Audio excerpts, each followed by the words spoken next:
Hello there, this is a Toyota Camry 2016, and today I'm gonna show you how to reset the maintenance required message that you get on your dash.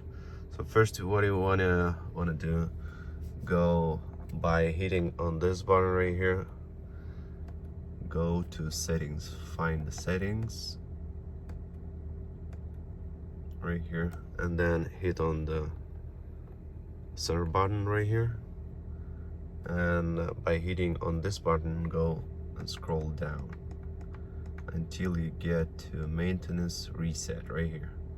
Again, hit on the center button to activate, and obviously move up to yes as a reset.